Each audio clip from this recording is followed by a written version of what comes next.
a highly coveted recruit. Today we talk David Gabriel Georges, DGG, and the likelihood he will end up with Tennessee. You got to also throw in there Ole Miss and Ohio State. What's the latest around that? And likely he will become the first $1 million running back, according to Pete Nakos. It's a crazy world, but we're going to talk about it today here on the show.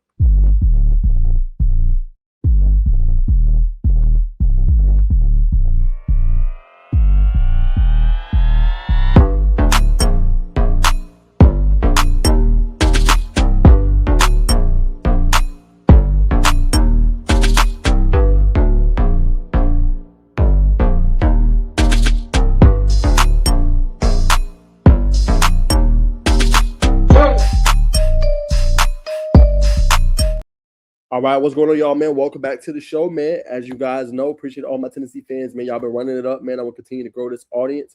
So, guys, make sure you guys like, comment, subscribe, hype up this video. We got a lot to get into today when it comes to Tennessee, right?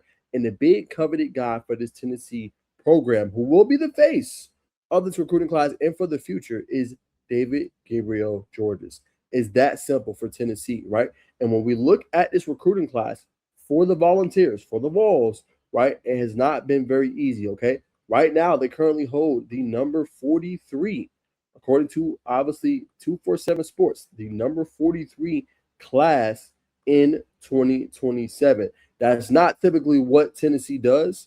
That's not typically who Tennessee is. When they get recruits, usually, guys, they're getting a top 10, top 15, even top 20 type classes, okay? So it's a little bit surprising to see this for Tennessee, and we should expect more. We should expect better because this is what the Vols do, right? So we know about Keyshawn Bowman and how heavily recruited he was. I believe at one point he might have even been a 5-star, right? Kenneth Simon, Malik Howard, all that good stuff. They have to land on somebody big time in order to kind of change this class around, right? Landing DGG is going to do it, okay? So when we explore this, right, there's a lot of things going on here with DGG, okay? So the first thing is, it's already being reported by Pete Nakos that is down to Ohio State and Tennessee sources total on 3. He's expected to be the first $1 million running back recruit, Nakos said. He set to announce his commitment at the end of July, right? He's expected to be in the $1 million range, shy of $2 million, a source with the knowledge and recruitment told Nakos. It will be a multi-year deal, that something the family has talked about. The family is very clear that it was a multi-year deal, so they have a roadmap for his entire career, right? So they're not looking at the transfer portal, right? They're looking to have this for long term. They're looking to be at whatever program they choose, Ohio State or Tennessee. They're looking to be there for the foreseeable future, right?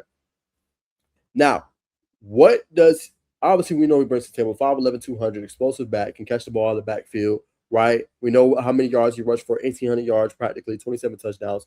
He's elite, right? What makes it different for Tennessee is you're going to be pretty good at running back for the next few years, right? We already know about Deshaun Bishop. We already know about, obviously, Javin Gordon coming in, but you need the next centerpiece for this team. Now, they got other backs in there that's going to be able to complement DGG as well, but he is the main premise, right? He's the main piece, right? So I think they bring a great argument. When you look at the success of this team, you look at the Jalen Wrights of the world back in 2023, right? Last year, you look at Star Thomas, you know what I'm saying, and Deshaun Bishop, right? You know, you're looking at them having success with the running back room, right? Let's go to his idol, right? His idol has been very active in his recruitment, and his idol is Alvin Kamara, right? 30 years old, Tennessee alum. And remember, Alvin started his career, y'all, Alabama, then had to go to Hutchinson Community College, remember, you had to go back to community college when things didn't work out. You didn't have another option to go. And then he went to Tennessee where he was able to do some damage, right? Where he was able to make a name for himself and get to the NFL and to the league, right? So the biggest thing is, and the difference is this. They are potentially going to give him a very lucrative NIL package, right? And if you're DGG, why does Tennessee make sense? You're going to be making a lot of money, one. Number two, they're going to give you the number you want, which is number 0. And then number 3, they're going to center an offense around you, right? And they've shown that, right? And this is why I'm using Alvin Kamara as an example. That offense was centered around him, right? Josh Heupel does this, right? Regardless of them passing the ball, having so many receivers, as we talked about, one of the best receiving corps in the SEC, in my humble opinion. They also run that football, and they know the power of running the football. They know the power of having that, right? That's just the bottom line. This is what they do, you know?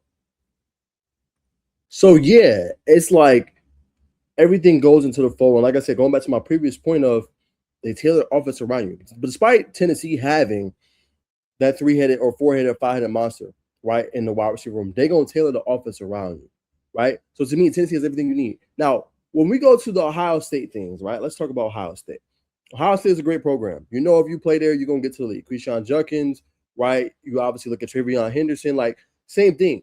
The difference is, it depends on how you look at it, right? You won't probably be the main back there, right? They still got Bo Jackson, right? It did take him some time, but he's the main back right there.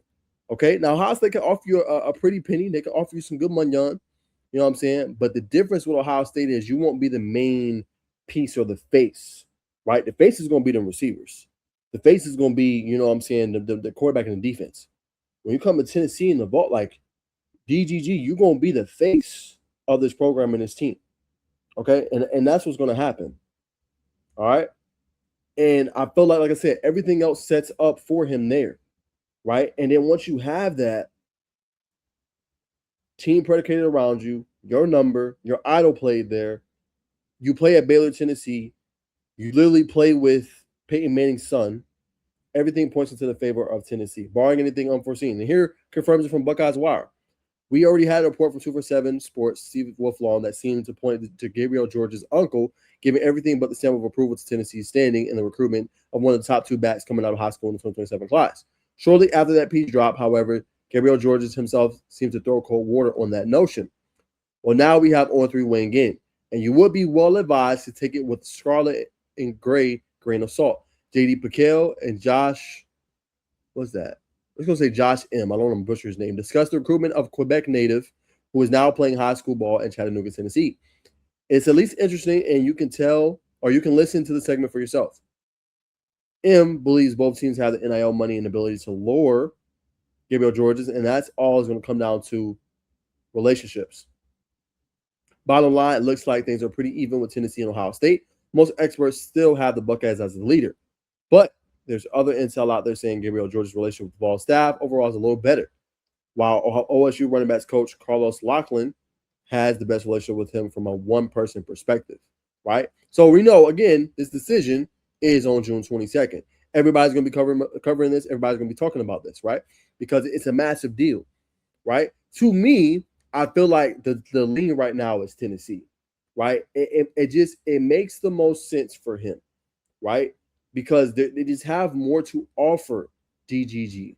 It's that simple, right? Tennessee has way more to offer this kid, and he's not going to have to go in and battle, right? Now, some people might think like, nah, that's weak. Why wouldn't you want to go battle and be the best of the best? It's not that, but it's also thinking about the logistics of it. It's also thinking about, okay, what's best for my career? Go somewhere. I obviously going to still earn the spot, but I can go somewhere where the office is catered around me, or do I go somewhere where I'm competing and I might not be the main guy, right? That's what it comes down to. And both have the money to offer him, of course. But I think it comes down to the situation of what makes the most sense. So we're going to see. He's already wearing scarlet and gray right here. But I think he's going to be obviously in that orange and white, right? But when we talk about DGG, it's the move that makes the most sense for him. It's really that simple. And the move that makes the most sense to me is Tennessee, right?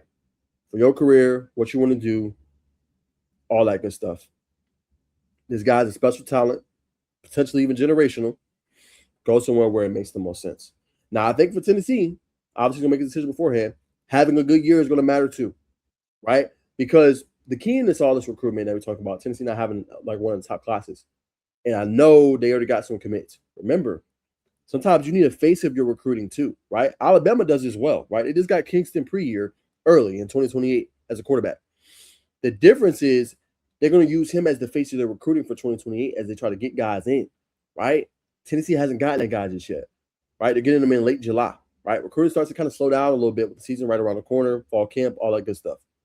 But when you have a face and you get the face of your recruiting class early, then it allows you to get other recruits, right? He's going to recruit guys coming to Tennessee, right? So that also makes a difference too. Sometimes you need a face of your recruiting to make a difference, right? To get those certain prospects. Tennessee sells itself, of course, but it's not bad having 5-star, one of the best backs in the nation on there as well, right? So again, my thoughts is I think he's leaning Tennessee. He should go there. It makes more sense. But we've seen these battles with Tennessee and Ohio State recently, right? Legend Bay was a big one. Tennessee had him. He ends up getting up out of his, you know what I'm saying, letter of intent and goes to Ohio State. These teams have played in the playoffs, right? Ohio State beat the crap out of Tennessee, unfortunately, right? So there's a little history there between these two teams, battling for recruits, playing each other, all that good stuff, right? So it's very intriguing, especially if they ever play each other again, right? But it's going to be interesting to see what he decides to do. But to me, I think it's Tennessee. Offer the best package, offense centered around you, great fan base, great recruiting, great coaching staff, and you're going to be featured early and often in your career. That's just what it is. You know what I'm saying? So I'm going to leave it there, y'all. Appreciate you guys tuning in as always. Just wanted to talk, get my thoughts on DGG. I think he's going to end up as a Vol. I could be wrong, but I think he ends up as a Vol, and it makes the most sense for his career, man. But you guys, make sure you guys like, comment, and subscribe. Hype up the video, man, and we will be following this all the way up to decision day on the 22nd of where he decides to go. All right? So then, I will see you guys, and remember, as always, peace and love.